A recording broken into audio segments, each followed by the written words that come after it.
এই পনীৰখিনি সৰু সৰুকৈ ধুনীয়াকৈ পিচ পিচকৈ কাটি লৈছোঁ দেখিছেনে।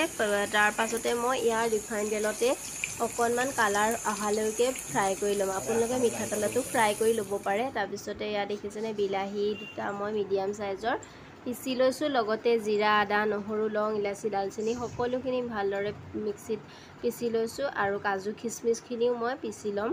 তাৰপিছতে মই অকণমান বগা সৰিয়হো দিছোঁ দেই। এয়া বিলাহীখিনি আৰু লগতে পিঁয়াজ পিচি থৈছিলোঁ সেইখিনিও মই ইয়াতে দি দিছোঁ। দি পেলাই অলপ সময়ৰ বাবে ভাজি ভাজি ইয়াৰ পানীটো একেবাৰে কেঁচা ভাৱটো নাইকিয়া কৰি পেলাম। তাৰপিছতে মই ইয়াতে দি দিছোঁ জিৰা, জালুক, আদা, নহৰু এইখিনি পিচি থোৱাখিনিও মই ইয়াতে দি পেলাই এইখিনি ভালদৰে পানীটো নাইকিয়া হৈ যোৱালৈকে মই অলপ সময় ভাজি ভাজি তাৰপিছতে ইয়াতে বইল কৰি থোৱা মটৰৰ পানীখিনি মই ইয়াতে দি দিছোঁ। দি পেলাই অলপ সময়ৰ বাবে এইখিনি আকৌ পানীটো কমি যোৱালৈকে মই ভাজি লৈছোঁ। তাৰ পাছতে মই ইয়াতে বইল কৰি থোৱা মটৰখিনি ইয়াতে দি দিম আৰু হালধি নিমখ ইয়াতে দি দিছোঁ। মই এয়া দেখিছেনে বইল কৰি ৰখা মই মটৰখিনি ইয়াতে দি পেলাই অলপ সময়ৰ বাবে উতলিবলৈ দিম ইয়াতে।